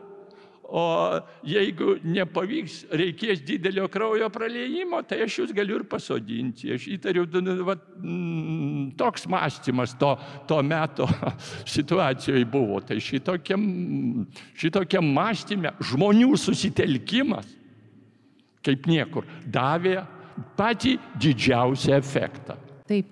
Tai dar mačiau, gerbiami generolai, dar norėtumėt kažkaip reaguoti į tą klausimą ir dar mes jau mūsų renginiui skirtas laikas labai artėja prie pabaigos ir aš manau, kad mes dar turime klausimų iš auditorijos. Tai atkreipiu dėmesį vieną dalyką, norėčiau, kad jūs tuo metu iš viso pasaulio žurnalistai, kas norėjo, tas galėjo važiuoti į Vilnių.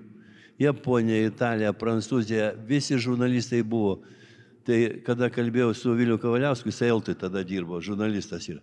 Sakau, klausyk, kaip čia yra, reiškia, tokie įvykiai atsitiko, sako, nenumatė Sovietų Sąjungos vadovybė, kad jie praloš. Jie net minties neturėjo, jie kaip tik norėjo parodyti visam pasauliui, kaip padeda ten, kaip sakė, ten darbo liaudžiai padėti tenai, kad kariuomenė kartu kartu.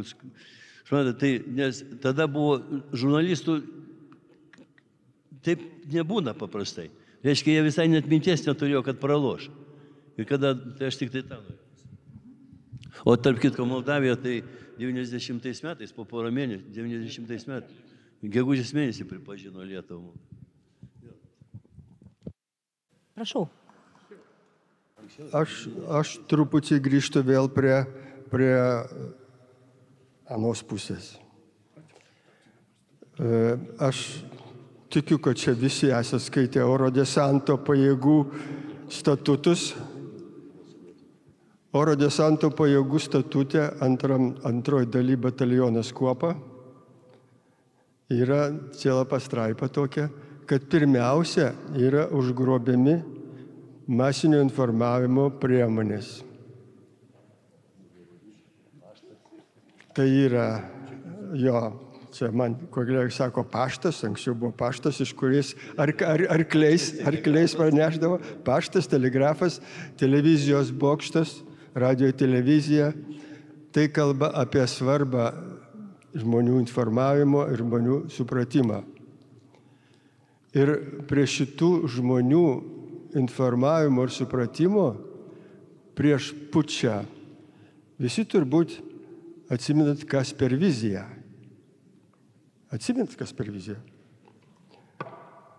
Ir kaip nebūtų liūdna man, su Kasperavičium, Edmundu, aš mokiausi karo mokykloje kartu.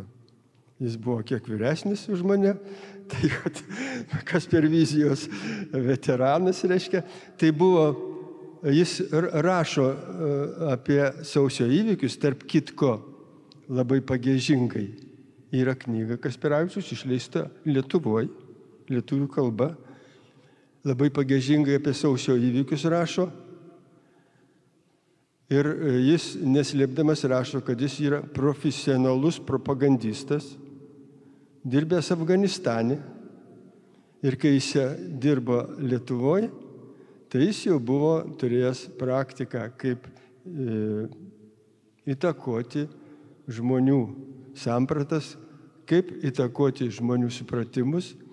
Todėl tos masinio informavimo priemonės ir tapo, galbūt todėl, ir tapo tais pirmaisiais atakos objektais. Ačiū labai. Iš tikrųjų, tų klausimų, gal jūs dar norėjot kažką pridėti, ne? Taip, taip. Kas per viziją ir dar tas laikraštis palaikys Sovietskė Litva, kur keletą numerių mes gavome ir aukščiausioje taryboje, tai ten šmeižtų srautai būtent ir sausio įvykio aukoms ir praktiškai naratyvas savėjais šaudė į savus, kas dabar kartojasi ir mūsų laikais toliau tų kolaborantų ir pardavikų. Lygiai taip pat kaip Kauno nusikaltėliai saugo aukščiausią tarybą. Taip, akivaizdu, kad čia iš tikrųjų dar atskira galėtų būti diskusijos tema ir tikrai būtų galima kalbėti, bet aš norėčiau dar kreiptis ir į auditoriją, nes yra unikali galimybė ar individualiai kažkam užduoti klausimą, ar tiesiog bendrą klausimą jau matau, gerbiamas Stasys Ignatavičius. Prašau. Čia mūsų vadas Gediminas truputį kukliai taip kalbėjo.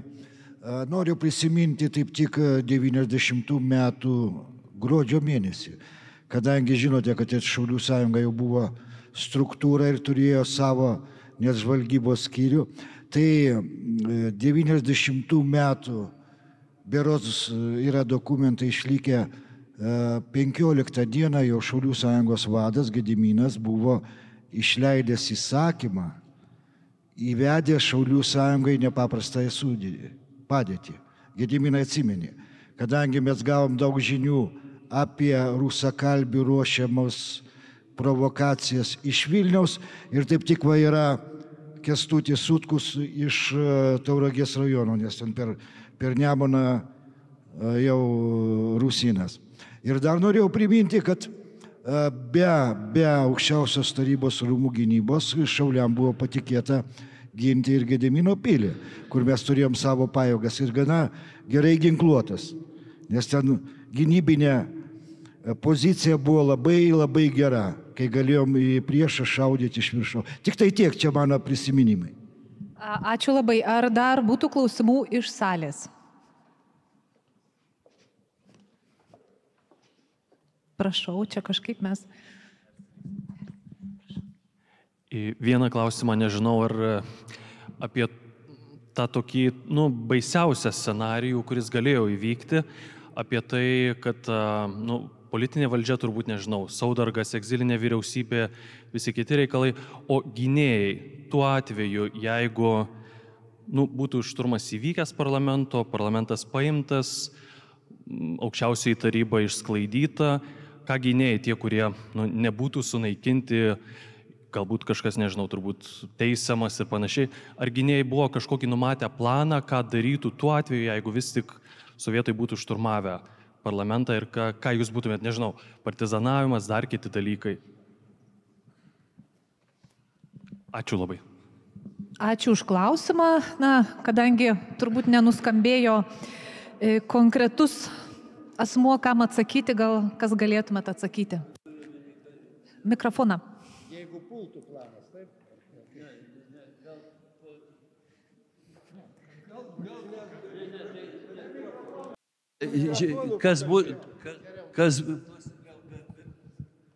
Turėtų omeny, kas būtų, jeigu būtų puolę, pralošę, tai vyriausybė buvo numačius, taigi buvo netgi važiavo Saudargas išvažiavo, kad alternatyvi vyriausybė būtų.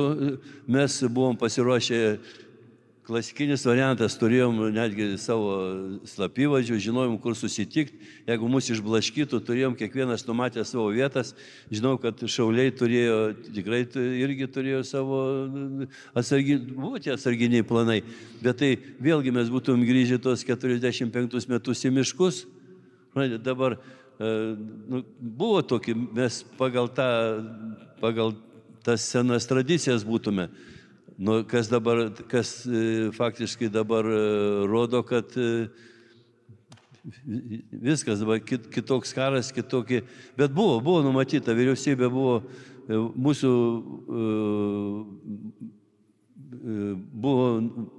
mūsų valstybės vadovai buvo numatę, planus tikrai buvo numatyti, nes tada buvo gynybos taryba.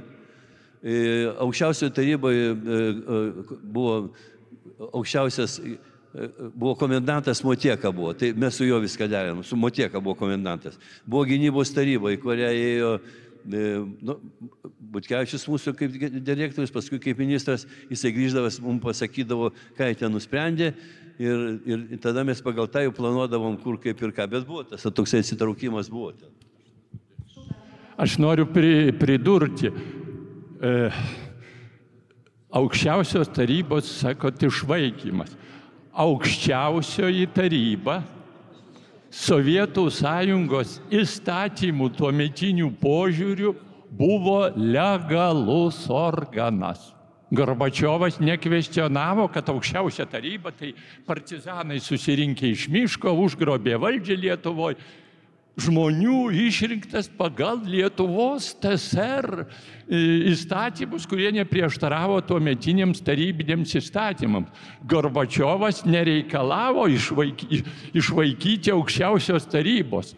Atšaukti kovo 11 aktą reikalavo. O čia prieš aukščiausioji taryba priimdama šitą sprendimą dėl kovo 11 išėjo iš Tarybų sąjungos konstitucijos ribų. Pažeidė konstituciją ir turi grįžti atgal į TSRS konstitucijos erdvę. Kreiptis į TSRS aukščiausiąją tarybą, kad jinai imtų svarstyti, jau buvo, kaip žinia, priimti išėjimo įstatymai. Landsbergis juos vadino neišėjimo įstatymais, kaip žinia. Tai taip betodairiškai veikti, kad išvaikyti, kuriam laikui užimti, tai ko gero labai legaliai tokio nurodymo iš Kremliaus negalėjo būti, nes viskas tai būtų ir Gorbačiovo perestroikos pabaiga, aišku, tai vėl galėjo įvykti ir grįžtų vėl į tuos totalitarinės valstybės laikus, kai perestroikai pabaiga, kaip jinai tapo pabaiga po rugpjūčio pučio Maskvoje. Gorbačiovas jau išsilaikyti valdžioje, nepaisant to, kad grįžo į Maskvą, jau toliau negalėjo. Tai va čia tokia buvo situacija. O kad taip irgi galėjo atsitikti, kad perversmininkam nesvarbiausias dalykas buvo ten ir pats Gorbačiovas ir kiti, tai toliau vis dėlto, kaip sakyt, galutinis atsakymas priklausytų nuo bendro Sovietų sąjungos likimo. Juk vargu ar vakarai tais laikais vėl pradėtų karą, kaip ir pokario laikais, remtų mūsų nepriklausomybę, bet tą nepriklausomybę kaip ir Baltarusijos vyriausybė veikianti dabar. Kai neliks Lukašenkos ir kai neliks valdžios ir jeigu ten ateis provakarietiškos jėgos, tai šitai vyriausybei gal ir bus ką veikti. O šiaip tai jinai čia sėdi, kalba ir tiek žinių, jokios įtakos Baltarusijos gyvenimui nedaro, aišku. Aš labai trumpai apie planus buvo klausimas. Tai kuomet pralaimėjo pučas ir buvo kalbamasi su Lietuvos pučistais, tai Burokevičiaus partijos kieme buvo deginami dokumentai, kurie buvo paimti tyrimui ir tyriant teismui prokuratūrai vykdant tyrimą ir teismui teisiant, buvo jau paskirstyti apskričių rajonų administracija. Čia laikinas prezidentinis. Jeigu būtų ta partija pasiekusi savo apogėjų ir būtų įvestas prezidentinis valdymas. Visos vietos buvo užpildytos, vakancijų nebuvo. Tai čia apie planavimą. Ačiū labai. Ar dar būtų klausimų iš auditorijos? Prašau. Aš norėčiau užduoti klausimą generolui Česlovui Jezerskui. Nuskambėjo tik vieno kauniečio pavardė – Gintaro Pūko. Ir man atrodo, to žmogaus vaidmuo šiek tiek didesnis. Norėčiau, kad jūs truputį pasakytum apie Kauno ir kauniečių įtaką ginant parlamentą. Ačiū. Klausimas buvo Kauno.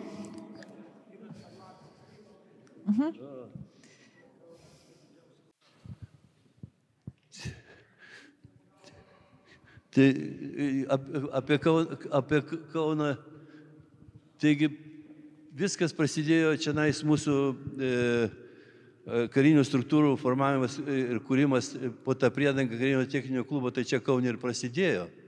Pirmi važiavimai buvo dėti prie aukščiausios tarybos. Jeigu jūs patys atsimenat, kaip reikėdavo, jeigu ten tik 90 metais jau būdavo tie mitingai, kurie prie aukščiausios tarybos jedinstvo, kur organizuodavo. Ir mes važiuodavom kaip irgi palaikyti aukščiausios tarybos apsaugos darbuotojus, nes ten buvo keli tik tai būdavo, ten kelios dešimtis. Ir mes autobusais, atsimenat, kaip būdavo, Gintaras Pukas būdavo visą laiką būdintis autobusai čiagi būdavo paruošti. Ir jeigu tik tai paskambina Motieka Kazimieras su Gintaru Pukas pasiskambina, sako, ar galės jūs vyrų būtent iš Kauno, ne iš kažkur, tai bet iš Kauno. Ir mes visi tada važiuodavom ir per kelias valandas organizuodavom per sporto klubus. Ir mes iš karto būdavom prie aukščiausios tarybos, apsiūdavom tą visą žiedą, neleisdavom tai miniai ten tada siautėti. Tai tokia ir buvo, mūsų čia ir buvo ta pati pradžia, iš čia prasidėjo. Būtent, ir paskui taip ir buvo, žiūrėkit, kaip apie mus rašė tada. Kauno ten nusikaltėliai, ten visokiai, gimus kaip ten Landsbergis saugo aukščiausią tarybą, iš Kauno važiuoja. Tai va tas tada, aišku, tokių žodžių gudrių nebuvo, kaip informacinės technologijos, informacinis karas. Tai buvo ta tokia šlykšti, nemaloni propaganda prieš mus. Bet tai, už tai, kad mes buvom pirmi, o kad kaip būni pirmas, tai taip ir būna. O po tą karinę priedangą, taigi jūs daug kas iš tų tam uniformas tas juodas nešiot, paskui jau tas žalias apsirengiam, taip, kad pirmas karinės formuotės ir pirmas tas įsakymas, viskas čia iš Kauno, tai garbė Kauno ir kauniečiam, aš augę, taip, kad... Taip. Ačiū labai. Ar dar turėtume klausimų? Jeigu ne, tai man suteikta moderatorės teise, aš turėčiau padaryti keletą baigiamųjų veiksmų. Tai man atrodo, kad šio vakaro, šios popietės mūsų pokalbis, diskusija dar kartą parodė ir įrodė, kad sausio 13-osios atminimų talpa neturi dugno. Bet kas nuostabiausia, kad tie prisiminimai ir ta atmintis negrimzda į nebūtį, o kyla į paviršių įvairiausiomis formomis ir taip iš tikrųjų jau 34 metus stiprina mūsų visuomenės pilietinį stuburą. Tai šią gaidą aš norėčiau ir pabaigti mūsų gražų pokalbį, dar kartą padėkodama garbiems svečiams ir dalyviams. Taip pat noriu auditorijai dar kartą priminti, kad nepamirštumėte prieiti apžiūrėti mūsų muziejaus parengtos parodos. Taip pat, jeigu norėsite, tikiuosi, kad gerbiamas generolas dar nuomonės nepakeitė, nežinau, kiek planuojate tų knygų dovanoti, bet yra galimybė šitą knygą su autografu gauti. Na ir žinoma, mes turime kuklų kavos ir arbatos stalą, tai norėtųsi, kad tie prisiminimai dar šiek tiek pasisklaidytų šitoje gražioje mūsų erdvėje ir dar šiek tiek pabendrautume prie kavos puodelio. Tai labai ačiū visiems dalyviams ir auditorijai.